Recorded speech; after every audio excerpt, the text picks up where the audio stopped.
살다 보면 여러 가지 알 수 없는 고난이랄까요? 아픔 또는 상처를 경험하게 되는데요. 그때마다 우리는 본능적으로 고난에 당하는 이유와 원인에 대해서 생각을 하게 됩니다. 내 삶에 무슨 어려운 일이 생기거나 또 가족들에게, 자녀들에게 교회에 어떤 일이 생기면 혹시 내가 뭘 잘못했을까 자책을 하기도 하고, 또 왜 이런 일이 생겼을까 생각을 하고, 때로는 하나님이 나를 벌하시나, 하나님이 왜 나에게 이런 시간을 허락하실까라는 생각을 할 때가 있습니다. 마찬가지로 우리 주변에 누군가에게 사회에서 어떤 사건, 사고가 나게 되면 우리는 본능적으로 또 생각을 합니다. 왜 저 사람에게는 저런 일이 일어났을까? 저 사람이 뭔가 잘못한 것이 있을까? 가정에 불화가 있을까? 보이지 않는 죄를 지었을까? 라는 생각들을 우리가 하게 되죠. 이렇게 살다 보면 우리는 원인 모를 문제와 아픔을 경험하게 되는데, 그때 많이 당황을 할 때가 있습니다. 우리가 오늘 살펴볼 말씀 요한복음 9장에도 제자들도 똑같은 질문을 하게 됩니다. 지나가다가 날 때부터 앞을 보지 못하는 맹인을 만났는데 그들의 첫 질문은 이것이었습니다. 예수님, 이 사람이 맹인으로 난 것이 자기의 죄 때문입니까? 아니면 부모의 죄 때문입니까? 그들이 그렇게 질문했던 것은 그 당시의 사람들의 일반적인 생각, 그가 잘못했기 때문에, 죄를 지었기 때문에 저런 병에 걸렸어 라는 전제가 있었기 때문이죠. 근데 예수님은 그들에게 전혀 다른 관점으로 말씀해 주십니다. 아니다, 부모의 죄도 그 사람의 죄도 아니고 하나님께서 그 사람을 통해 나타내시려는 일이 있기 때문이다 라고 말씀을 해 주십니다. 우리 오늘 말씀을 통해서 우리도 인생을 살면서 당하는 여러 가지 문제와 아픔들 있는데요. 그 고난을 어떻게 바라보고 우리가 해석할 것인가? 어떻게 예수님께서 우리의 인생 가운데 찾아오셔서 우리 삶에 빛을 비춰주셨고 우리는 어떻게 살아가야 하는가를 한번 살펴보도록 하겠습니다. 혹시 지금도 이 자리에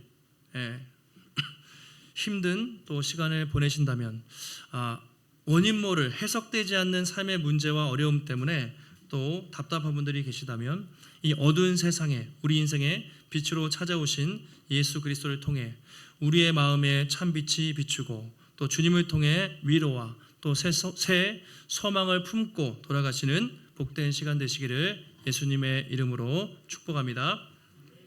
자, 요한복음을 보면 모든 복음서가 마찬가지지만 병자들이 많이 나와요. 아픈 사람, 눈먼 사람, 들리지 않는 사람, 안진병이 나오는데, 오늘 본문에 날 때부터 앞을 보지 못하는 맹인이죠. 시각장애인 한 사람이 나옵니다. 제 주변에도 시각장애우들을 꽤 많이 보게 되는데요. 후천적으로, 그러니까 처음에는 괜찮다가 점점 시야가 좁아져서 앞을 못 보는 분도 계세요.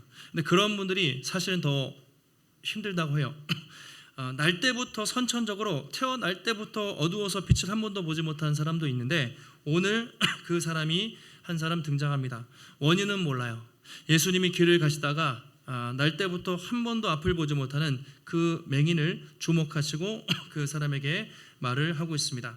그때 제자들이 이 맹인을 보면서, 이 사람은 구걸하는 또 거지였습니다. 거린이었는데 이 맹인을 보면서 이렇게 예수님께 묻습니다.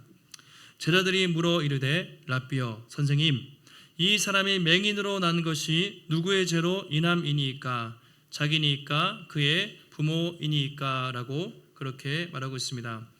이 사람이 맹인된 것이 자기 죄 때문입니까? 부모님의 죄 때문입니까? 라고 그렇게 묻고 있는 것이죠. 제자들의 생각은 분명히 저 사람이 뭔가 죄를 지었기 때문에, 또는 그의 부모가 죄를 지었기 때문에 저런 고통을 당하고 있지라고 생각을 했던 것 같습니다. 그것이 그 당시 유대인들 그리고 대부분의 사람들의 방식이에요. 이걸 우리가 인과응보라고 말합니다. 저 사람이 잘못했기 때문에 벌을 받는 것이고, 저 사람이 뭔가 문제가 있기 때문에 고난을 받는 거야. 이런 인과응보식의 생각을 대부분의 사람들이 그렇게 하고 있습니다. 유대인들도 그렇게 생각했고 제자들이 보기에도 이제 그렇게 생각을 하는 것이죠.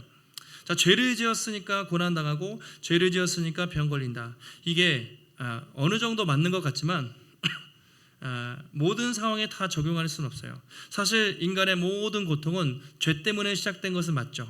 아담과 하와가 선악과를 따먹고 하나님께 범죄함으로 죄와 고통과 모든 질병이 온 세상에 들어왔습니다. 그런데 이걸 개별적으로 누가 아픈 것이 또는 누가 병든 것이 누구에게 고난이 온 것이 그 사람의 죄 때문이라고 단정지어서 설명할 수는 없죠. 성경은 그렇게 말하지 않습니다.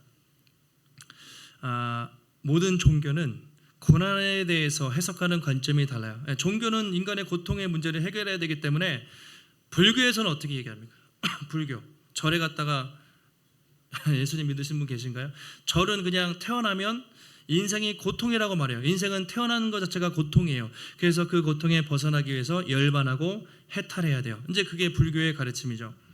힌두교도 약간 비슷한데 좀 다른 점은 힌두교에서는 업보라고 얘기해요. 그거 들어보셨어요? 업보, 전생. 그 사람이 잘못된 것은 전생에 나쁜 짓을 저질렀기 때문이에요.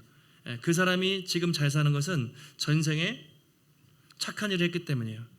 그거에 따르면 여러분이 지금 부자라면 전생에 좋은 일을 했기 때문에 여러분 부자고, 여러분들이 지금 힘들게 살고 있다면 전생에 나쁜 일을 했기 때문에.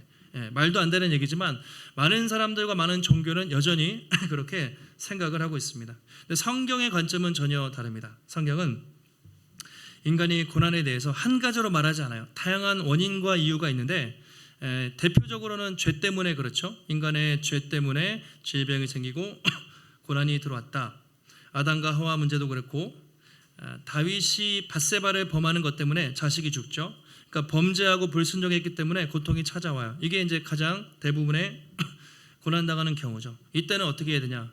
회개해야죠. 하나님께 돌아가야 돼요. 그런데 또 다른 고난이 있습니다. 잘못한 것이 없는데 의를 위하여 핍박받는 고난이 있어요. 복음 전하고 하나님을 열심히 하다가 당하는 그런 고난도 있습니다. 대표적으로 구약의 예레미야, 이사야 같은 선지자들 복음 전하다가 고난받죠. 그리고 바울, 베드로, 야고보, 요한 같은 제자들 복음 전하다가 고난을 받아요. 그래서 의를 위하여 핍박받는 자는 어떻게 됩니까? 복이 있나니 기뻐하라고 되어 있어요. 의를 위해서 고난받을 때는 기뻐하는 거예요. 또 이런 고난도 있어요. 하나님이 그 사람을 연단하시고 훈련하기 위해서 테스트하실 때가 있어요. 그때도 우리는 고난의 시간을 겪을 수가 있습니다. 또 한 가지, 제일 어려운 거, 이유를 모르는 고난, 알 수 없는 고난이 우리 인생에 찾아올 때가 있습니다. 대표적으로 욥의 고난이 그렇습니다. 욥의 고난은 욥의 관점에서 볼 때 그가 잘못한 것도 없어요. 죄를 지은 것도 없다고 나오고 복음 전하다가 그런 것도 아니고 가만히 멀쩡하게 있다가 자식들이 죽고 집안이 무너지고 온몸이 정말 질병에 걸리는 알 수 없는 고난을 당하게 됩니다. 그게 가장 힘들어요. 하나님의 섭리 가운데 주어지는 우리의 상황 관점으로 이해할 수 없는 그런 고난들이 찾아올 때도 있습니다. 이렇게 고난의 원인과 이유는 참 다양해요. 그래서 우리는 함부로 우리 자신에 대해서나 다른 사람들이 고난당할 때 쉽게 판단해서는 안 된다는 것이죠. 만약에 누가 아파요. 우리 주변에 내가 아플 수도 있고 저 사람이 뭔가 죄 때문에 죄를 지어서 그런가. 혹시 지하철에 가다가 이렇게 장애 우들을 만나거나 어려운 사람 보면 저 사람이 뭔가 잘못해서 그러겠지라는 생각을 우리도 할 수가 있죠. 제가 전에 사역하던 교회에서는 그 옆에 국립맹학교, 국립농학교가 있습니다. 그래서 장애우들이 100명이나 넘는 휠체어를 포함해서 시각장애인, 청각장애인 수많은 사람들이 많이 있었어요. 근데 그분들이 다 죄가 많아서 그런가 그렇게 말할 수가 없겠죠. 만약에 어떤 분이 아파가지고 병원 가서 병원에 누워 계신데 신방 가서 당신의 죄 때문에 회개하세요. 만약 이렇게 얘기하면 얼마나 상처를 받겠어요. 그러니까 이게 다 죄 때문이라고 말할 수가 없는 거예요. 그런데 사람들은 그렇게 생각합니다. 예전에 제 기억에 세월호 사건도 그랬고 일본의 쓰나미도 그랬고 IT 지진, 자연재해나 어떤 일이 일어나면 망언을 해요. 그래서 그 사람들이 죄를 지어서 그랬다, 그 땅이 악해서 그랬다 이렇게 표현하는 경우가 있는데 그렇게 단순하게 설명할 수가 없는 거죠. 만약 오늘도 주일에 예배를 안 드리고 놀러 갔다. 만약에 우리 청소년들이 있는데 예배 안 드리고 친구 생일 파티 가거나 영화 보러 갔다. 근데 다쳤어요. 그러면 예배 안 드리다가 하나님이 벌 주셨네 라고 생각하지만 물론 그럴 수도 있지만 다 그렇게 인과응보식으로 설명할 수는 없다는 것이죠. 예수님이 예전에 그 당시에 실로암에 큰 망대가 있었어요. 망대가 무너져가지고 수많은 사람들이, 꽤 많은 사람이 죽은 사건이 있습니다. 지금 같으면 아파트 공사를 하다가 확 무너져서 깔려 죽은 거예요. 그때 사람들이 실로암 그 주변에 그 지역에 사는 사람들이 죄가 많아서 그랬을 것이라고 그렇게 얘기했어요. 근데 주님이 아니다. 그들의 죄 때문이 아니야. 너희도 어떻게 될지 모르니까 항상 조심해라 라고 말씀하신 적이 있습니다. 그러니까 우리 모두는 다 어차피 죄인들이에요. 모든 질병도 하나님의 뜻에 달려있고 우리가 그렇게 함부로 평가하고 판단할 수는 없다는 것이죠. 근데 제자들은 너무 쉽게 생각을 했던 것 같습니다. 그래서 예수님이 그들의 잘못된 생각을 아시고 이렇게 말씀을 하시죠. 3절 말씀 같이 한번 우리 읽겠습니다. 예수께서 대답하시되 이 사람이나 그 부모의 죄로 인한 것이 아니라 그에게서 하나님이 하시는 일을 나타내고자 하심이라. 아멘. 이 사람, 이 맹인 또는 그 부모의 죄로 인한 것이 아니야. 하나님이 하시는 일을 나타내고자 함이라. 그렇게 말하고 있습니다. 얘들아, 너희는 이 사람이 조금이라도 죄가 많아서 저렇게 저주받은 인생, 고통을 받고 있다고 생각하지만 그렇지 않다. 너희도 동일한 죄인이야. 다만 이 사람을 통해서 하나님이 하시는 일을 알게 하기 위해서 이 고난을 허락하셨다라고 말씀을 하시는 것이죠. 예수님은 제자들의 잘못된 관점을 지적하시고 새로운 관점으로 그 맹인을 보게 하셨습니다. 그러니까 제자들의 생각은 원인이에요. 저 사람이 왜 저렇게 됐을까? 왜 그렇게 됐을까? 그런데 예수님의 생각은, 예수님의 관점은 원인이 아니라, 원인은 어차피 몰라요. 하나님이 이 사람을 통해서 무슨 일을 행하실까? 하나님이 하실 일에 대해서 새로운 관점으로 그렇게 말씀을 하시는 것이죠. 그러면서 4절과 5절에도 이어서 이렇게 말씀하세요. 때가 아직 낮음에 나를 보내신 이의 일을 우리가 하여야 하리라. 밤이 오리니 그때는 아무 일도 할 수 없느니라. 5절 이렇게 되죠. 내가 세상에 있는 동안에는 세상의 빛이라. 이렇게 말씀하십니다. 자, 상징이죠. 때가 아직 낮음에 4절 보시면 낮이에요. 이건 예수님의 공생의 기간을 말합니다. 지금 이 땅에서 활동하시는 그 짧은 시간을 말해요. 밤은 뭘 상징하냐면 십자가에 달려 돌아가시는 걸 말해요. 그러니까 예수님이 이제 곧 십자가에 달려 돌아가시거든요. 이제 낮이지만 곧 밤이 올 거예요. 그럼 내가 할 수 있는 것이 없다. 그래서 예수님은 이 낮에, 이 공생의 짧은 기간 동안 한 사람이라도 더 죄인들을 만나고 병자들을 만나서 고치고자 하는 영적 긴장감이 예수님께 있으셨던 것이죠. 4절과 5절에서는 핵심은 이거죠. 낮과 밤이 대조되죠. 그리고 빛과 어둠, 계속해서 반복되는 표현이죠.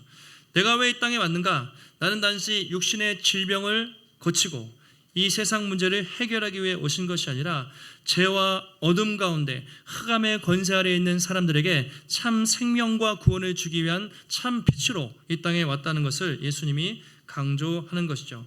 내가 세상에 있는 동안에는 세상의 빛이라. 이렇게 말씀합니다. 자, 요한복음을 이제 오랫동안 보셨으니까 빛이라는 말 너무 많이 들으셨죠. 빛, 예수님의 상징이에요. 예수님의 존재가 어떤 분인지 빛으로 표현하고 있습니다. 앞에 8장에서도 초막절에 환하게 예루살렘 성에 불을 밝히는 그 초막절 행사 기간 동안 예수님이 뭐라고 하셨죠? 8장 12절 뭐라고 하셨습니까? 나는 세상의 빛이니 나를 따르는 자는 어둠에 다니지 않고 생명의 빛을 얻으리라. 이렇게 말씀하셨습니다. 이게 사실 옆에 한번 여기 잠깐 쳐다봐 주세요. 우리 교회 표어인데 제가 너무 강조를 안 해가지고 올해 생명의 빛으로 세상을 밝히는 것이 우리 교회의 표어였어요. 그리고 그 8장 12절이 써있죠. 저 구절은 암송하시면 좋겠어요. 8장 12절 같이 한번 찾아보실까요? 찾아보시고 8장 12절을 같이 한번 읽어보시죠. 시작. 나는 세상의 빛이니 나를 따르는 자는 어둠에 다니지 아니하고 생명의 빛을 얻으리라. 주님이 그렇게 말씀하셨죠. 주님이 이 말씀을 오늘 실천하신 거예요. 내가 세상의 빛이고 나는 어둠 가운데 있는 인생을 살리기 위해서 왔다라는 8장 12절 말씀을 오늘 이 맹인의 치유하심으로 직접 적용을 하신 거죠. 그러니까 8장과 9장은 긴밀하게 연결된다고 할 수가 있습니다. 우리도 인생을 살다 보면 고난당해요. 우리도 고난당하고 다른 누군가의 고난과 아픔을 볼 때가 있습니다. 그때마다 여러분은 고난을 어떻게 바라보십니까? 또는 어떻게 해석하십니까? 다른 사람이 고난당할 때 어떻게 바라보십니까? 혹시 내가 고난당할 때 여러분은 내 탓이야, 내가 뭔가 잘못했어, 뭔가 이렇게 일이 잘못됐지, 또는 하나님을 향해서 서운해하거나 하나님이 왜 나에게 이러실 수 있지, 하나님께 원망의 화살을 돌리지는 않으십니까? 혹시 다른 사람이 고난당하는 것을 보면서 저 사람은 분명히 뭔가 잘못했을 거야, 나보다 나쁜 일을 했을 거야, 다른 사람을 판단하고 평가하는 모습이 혹시 없습니까? 여러분, 우리 인생은 복잡해요. 수학으로 따지면 미적분처럼 정말 너무 복잡해서 너무나 간단하게 쉽게 판단할 수는 없습니다. 혹시 지금 여러분이 알 수 없는 이유로 고난을 당하고 계시다면, 혹시 도저히 해석되지 않는, 왜 내 인생에, 우리 가정에, 우리 삶에 이런 문제가 있을까라는 문제가 계시다면, 여러분, 그 원인을 알려고 하시기보다는 원인은 우리가 알 수 없을 때가 많습니다. 그럼에도 불구하고 한 가지 확실한 것은, 하나님은 그 알 수 없는, 해석되지 않는 고난 속에서도 여전히 우리를 사랑하신다. 그리고 우리의 연약함과 실패와 실수를 통해서도 합력하여 선을 이루시고 반드시 우리를 정금같이 빚어간다는 것을 여러분 믿으시기를 바랍니다. 하나님은 우리가 전도하고 예배하고 그런 놀라운 일을 통해서도 영광 받으시지만, 우리 약함을 통해서도 일하시고, 하나님은 뭐든지 우리의 실패와 실수를 통해서도 영광을 받으시는 분이십니다. 날마다 그 하나님을 우리가 신뢰하시면서 인생의 어떤 고난과 아픔과 문제가 있을지라도 그 주님을 신뢰하며 믿음으로 나아가시는 우리 귀한 성도님들이 되시기를 주님의 이름으로 축복합니다. 예수님이 이 말씀 마치시고 특별한 행동을 하세요. 재밌는 행동을 하시죠. 6절 보시면 이 말씀을 하시고 땅에 침을 탁 뱉어가지고 그걸 이겨가지고 탁 이렇게 눈에 바르세요. 그렇죠? 그 다음에 7절 같이 한번 읽겠습니다. 이르시되 실로암 못에 가서 씻으라 하시니, 실로암은 번역하면 보냄을 받았다는 뜻이라. 이에 가서 씻고 밝은 눈으로 왔더라. 아멘. 자, 예수님의 오늘 행동이 너무나 특이합니다. 땅에 침을 뱉었어요. 흙으로 침을 이겨가지고 눈에 이렇게 발랐어요. 따갑기도 하고 더럽기도 했을지도 모르겠는데, 주님은 그 다음에 실로암 못에 가서 씻으라. 명령이죠. 두 가지 동사인데, 가라, 그리고 거기 가서 씻으라, 이런 말씀을 하십니다. 왜 주님은 이렇게 하셨을까요? 아니, 다른 기적처럼 에바다, 들어라, 열려라, 안진뱅이여 일어나라, 나사렛 예수 그리스도의 이름으로 명하노니 눈을 떠라, 보라, 이렇게 하셔도 되잖아요. 근데 오늘 예수님은 그렇게 하지 않으셨어요. 침으로, 흙으로 침을 발라서 눈에 비비시고 실로암 못까지 한참 가서 씻으라, 이렇게 말씀을 하셨습니다. 침이라는 게요 2000년 전에 저도 어릴 때 이렇게 약품 없으면 침 바르고 민간요법, 된장 바르고 그런 게 있었던 기억이 나요. 벌에 쏘이거나 뭐 이렇게 급할 때. 2000년 전에도 침은 부정한 의미도 있지만 이렇게 약간 치료의 효과가 있다라는 그런 이야기도 있어요. 근데 더 중요한 것은 왜 흙으로 침과 흙을 섞어서 바르셨는가? 그것은 창세기 2장에 보시면 하나님이 인간을 창조하실 때 어떻게 하셨습니까? 흙으로 사람을 빚어서 생기를 코에 불어넣고 인간을 만드셨죠. 마찬가지로 오늘 예수님이 그냥 치유할 수도 있지만 흙으로 침을 뱉어서 이겨서 눈에 바르신 것은 단순히 이 사람을 치유한 것이 아니라 새롭게 창조하는, 인간을 창조했던 것처럼 이 사람의 눈을 새롭게 하는 새로운 창조의 행위라고 그렇게 보기도 합니다. 더 중요한 것은 이것입니다. 예수님은 이 사건을 통해서 이 사람의 믿음을 보기 원하셨어요. 이 사람이 예수님의 말씀에 순종하는지 안 하는지 그 믿음을 보기 원하셨던 거죠. 한 번에 딱 치유할 수도 있었지만 이 말을 듣고 그가 순종하는가를 주님은 보기 원하셨던 것입니다. 믿음의 테스트였던 것이죠. 이제 이 맹인은 선택의 기로에 서 있어요. 생각해 보세요. 태어날 때부터 한 번도 빛을 본 적이 없어요. 그냥 날 때부터 깜깜한 게 이 사람은 정상이에요. 그런데 어느 날 어떤 사람이 와서 침을 바르고 흙을 이겨서 못에 가면 치유받을 것이다, 이렇게 한다고 그게 믿기 쉽겠습니까? 더러운 침과 눈을 덕지덕지 붙이면서 실로암 못까지 갔을 때 수많은 사람들이 자기를 조롱하고 비웃을지도 몰라요. 과연 어떻게 해야 될 것인가? 이 사람이 고민을 했겠죠. 구약 성경에서도 다메섹의 아람의 나아만이라는 장군 이야기 아시잖아요. 나병 걸려가지고 뭘 해도 안 낫는데 엘리사 선지자에게 가서 물어봤더니 어떻게 얘기합니까? 특별한 게 아니라 그냥 저 더러운 요단강에 7번 씻으라고 얘기해요. 나아만 장군이 너무 화가 나가지고 내가 그래도 아람 최고의 대장군인데 나를 무시하냐, 이거보다 훨씬 좋은 강이 있는데 이 더러운 물에서 씻으라니. 그런데 종들이 장군님 그래도 모르니까 한번 씻어보시죠, 순종하시죠. 그래서 1번, 2번, 3번, 4번, 6번 씻을 때까지 아무 일도 없었습니다. 7번 딱 씻을 때 마치 새살이 돋는 것처럼 깨끗하게 나았다, 이렇게 말하고 있죠. 그러니까 이해가 되지 않았지만 그 말씀에 순종했을 때 나아만 장군도 놀라운 기적을 경험하게 된 것이죠. 오늘 이 맹인도 비슷한 상황이에요. 갈까 말까 이렇게 생각했을지도 모르겠습니다. 근데 결국 이 맹인은 주님의 말씀을 듣고 순종하기로 결심해요. 그래서 7절 하반절에 보시면 이에 가서 씻고 밝은 눈으로 왔더라, 이렇게 말하고 있습니다. 이에 가서 씻고 밝은 눈으로 왔더라. 이 사람은 사람들의 시선을 의식하기보다, 이 말씀을 의심하기보다 그래 한번 믿어보자, 정말 순종하는 마음으로 눈을 더듬으면서 실로암 못까지 갔겠죠.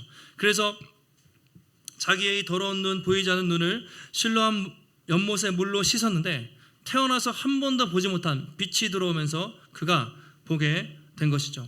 어쩌면 이 사람은 나는 저주받은 인생이야, 나는 어차피 이렇게 맹인으로 살다가 거지로 살다가 평생 죽을 수밖에 없는 저주받은 인생이라고 생각했을지도 모릅니다. 그러나 주님의 말씀에 그대로 순종했을 때 눈을 보게 되고 뒤에서 예수님을 영접하고 영원한 생명을 얻고 새로운 인생을 사는 것을 보게 됩니다. 성경에는 다 이런 이야기들이죠. 절망과 아픔과 한숨 가운데 살던 사람들이 예수 그리스도를 만나서 놀랍게 변화된 이야기들을 보여주고 있습니다. 성경에 많은 병자들이 나오는데요, 특별히 맹인을 고치는 이야기가 제일 많아요. 오늘 이 사람 말고 실명이 나오죠. 맹인 거지 바디메오, 바디메오가 눈을 떴다네, 그 노래 아시죠? 바디메오, 그리고 벳세다, 예루살렘, 수많은 맹인들을 특별히 많이 예수님은 고쳐주셨습니다. 왜 그럴까요? 이 맹인이 눈을 뜨는 것, 특히 귀머거리가 듣지 못하는 사람이 듣게 되는 것은 언젠가 메시아, 하나님의 아들이 오면 있을 표적을 보여주는 행위이기 때문이죠. 그래서 구약 선지서, 특별히 이사야 말씀을 보면 언젠가 메시아, 하나님의 아들이 오면 새로운 시대가 열릴 것인데 그때 맹인이 눈을 뜰 것이며 못 뜨는 사람들의 귀가 열릴 것이며 하나님의 역사들이 나타날 것이다 라고 이사야에서 예언을 하고 있습니다. 오늘 예수님이 바로 그 말씀을 성취하신 분으로 나타나는 것이죠. 단지 맹인한 사람 눈 뜬 것이 아니라 내가 바로 구약 성경에서, 이사야에서 수많은 선지자들이 그렇게 예언하고 기다렸던 하나님의 아들 메시아다. 나는 단지 사람들의 육신의 눈을 뜨기 위해서 이 땅에 온 것이 아니라 영적으로 눈멀어 있는 하나님의 백성들에게 영의 눈을 뜨게 하고 진정한 생명을 주기 위해 이 땅에 내려온 하나님의 아들 메시아라는 것을 보여주고 있는 것이죠. 한 가지 좀 특별한 점은 요한이 실로암 못에 갔다고 말했잖아요. 그런데 가로치고 이런 말이 있어요. 가로 열고 실로암은 뭐라고 돼 있죠? 번역하면 보냄을 받았다는 뜻이라. 그러니까 안 써도 되는 내용이에요. 가로라는 건 안 써도 되는데 사도 요한이 의도한 거예요. 실로암 연못의 의미를 설명한 의도가 있습니다. 네. 자, 실로암은요 구약 시대에 히스기야 왕이 만들었던 연못인데 그 당시 예루살렘 성이 있잖아요. 그러면 밖에 기온 샘이라는 곳에서부터 물을 수로를 쭉 끌어와서 실로암 연못에 물을 댔어요. 왜냐하면 성이 있으면 항상 연못이 있어야 물을 길어 먹을 수 있잖아요. 전쟁이 났을 때 물이 없으면 고립돼서 죽어요. 그래서 항상 이렇게 큰 성이 있으면 밖에서부터 물을 끌어다가 성 안에 큰 연못을 뒀어요. 그게 실로암 못인데 그만큼 중요한 연못이었습니다. 근데 그 의미가 보내심을 받았다라는 뜻이라고 친절하게 해설을 하고 있어요. 근데 이 의미가 뭐냐면 우리가 사도 바울, 사도 베드로, 사도라는 말이 보내심을 받은 자, 아포스톨로스라고 표현하는데 이 실로암과 같은 뜻이에요. 그러니까 다른 표적에서는 그냥 딱 기적을 일으키셨지만 실로암 못에 갔고 그 의미를 설명한 것은 실로암이라는 이름이 가지고 있는 의미를 부각시키기 위해서인 거죠.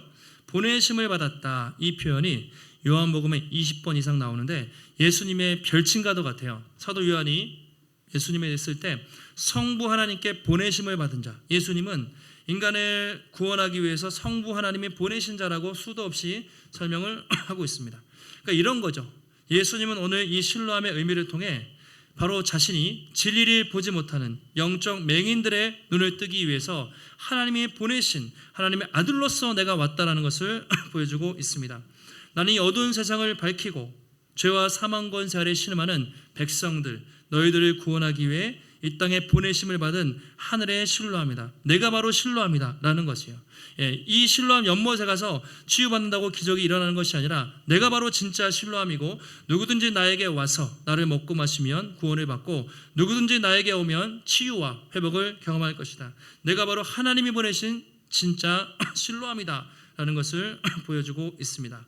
그리고 예수님은 얼마 뒤에 바로 우리를 구원하시기 위해서 십자가를 지시죠. 십자가에 지실 때 온 세상이 캄캄했다고 나와요. 그것은 예수님이 우리에게 빛을 주기 위해서 어둠 속으로 들어가신 겁니다. 어둠 속에 들어가셔서 그 어둠을 깨시고 부활하심으로 절망 가운데, 어둠 가운데인 우리를 빛 가운데 인도하신 것이죠.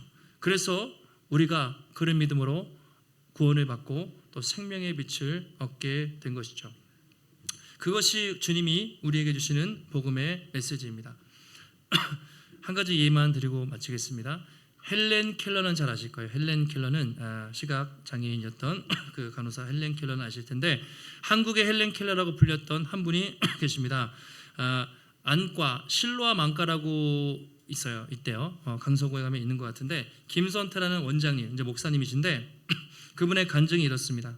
어릴 때 6.25 때 폭탄을 맞고 부모님은 돌아가셨고 파편이 튀어서 두 눈을 실명하게 된 거예요.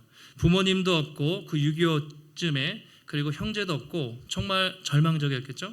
그래서 거지 생활을 하다가 어찌어찌해서 학교를 갔어요. 아마 서울에 있는 국립맹학교를 갔던 것 같고 열심히 공부를 해서 의사 선생님이 되었습니다.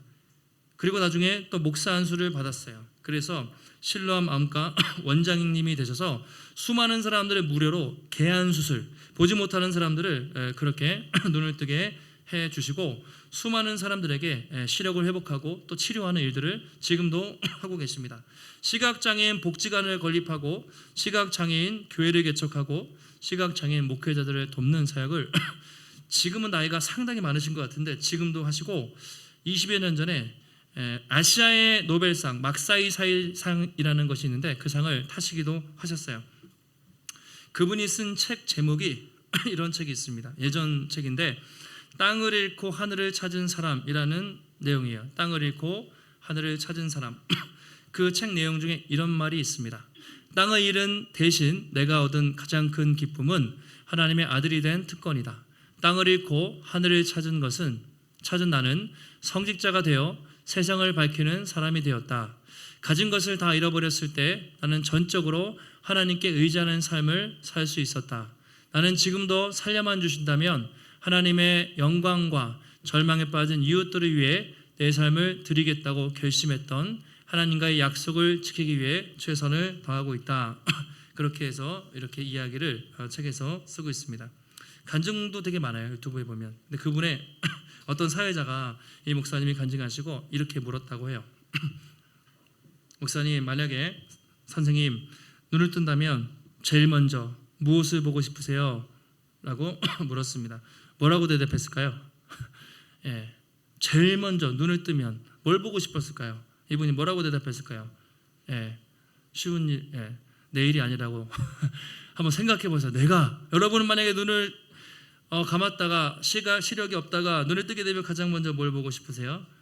이제 이분이 첫째는 예수님을 보고 싶습니다. 그리고 둘째는 아내 얼굴을 한 번도 본 적이 없는데 아내 얼굴을 보고 싶고 두 딸의 얼굴을 보고 싶습니다. 그리고 자동차 운전해보고 싶고 운동장에서 공을 한번 차보고 싶습니다. 라고 대답을 했다고 합니다. 참 소박한 대답이었죠. 근데 생각해보면 이분은 그렇지만 우리는 이런 거 다 누리고 살고 있어요. 예수님을 우리가 눈으로 볼 수 없지만 또 영으로, 그리고 부모님을 볼 수 있고 사람들을 볼 수 있고 우리는 마음껏 육신의 눈을 뜨고 그렇게 보고 있습니다. 그분은 세상적으로는 참으로 가난한 사람이었고 정말 망한 인생이었고 아무것도 볼 수 없는 사람이었지만 예수님을 만나고 하나님의 은혜를 경험하고 그 은혜가 너무 감사해서 이제 정말 앞을 보지 못하는 사람들, 빛을 보지 못하는 사람들에게 또 치료하고 복음의 빛을 증거하는 인생을 살고 계신 것이죠. 사랑하는 성도 여러분, 성경은 우리를 뭐라고 말합니까? 이렇게 말하죠. 너희가 전에는 뭐라죠? 어둠이었더니 이제는 주 안에서 빛이라. 빛의 자녀들처럼 행하라. 그렇게 말합니다. 한번 따라해 보실까요? 너희가 전에는 어둠이었더니 예, 이거 과거의 우리 모습이었어요. 이제는 주 안에서 빛이라. 이건 현재 우리 모습입니다. 그리고 빛의 자녀들처럼 행하라.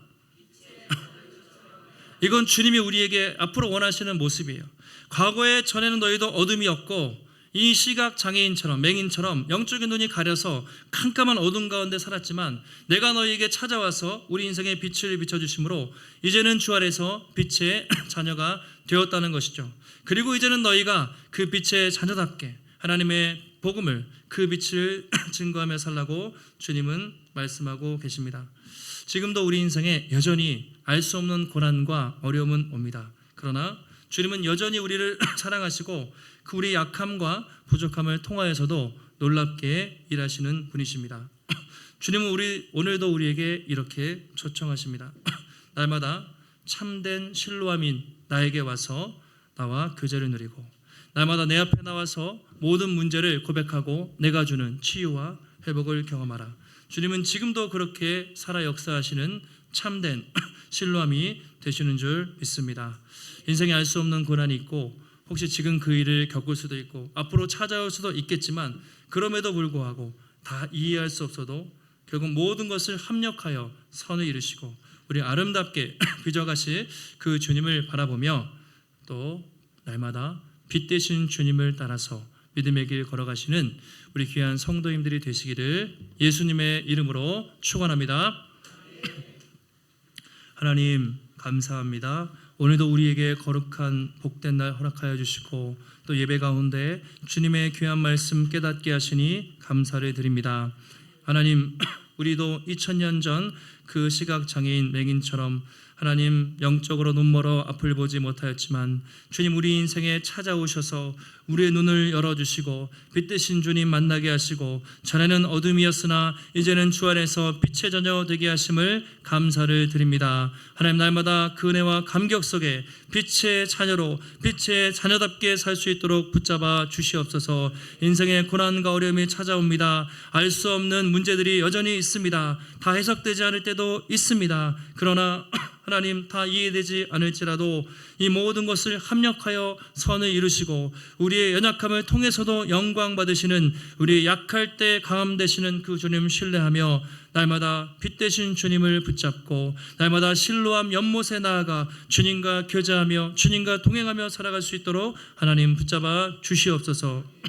하나님 오늘도 주 앞에 나올 때 우리의 마음과 정성을 다해 귀한 예물 드립니다. 하나님 드린 손길마다 하나님 축복하여 주시옵고 날마다 우리 인생 가운데 부족함 없도록 하나님이 채우시고 공급하시는 놀라운 은혜를 날마다 경험할 수 있도록 하나님 붙잡아 주시옵소서. 한 주간 폭염과 무더위 속에서도 지치지 않게 하시고 성령 충만함으로 승리케 하시기를 간구하오며 존귀하신 예수님의 이름으로 기도하옵나이다. 아멘.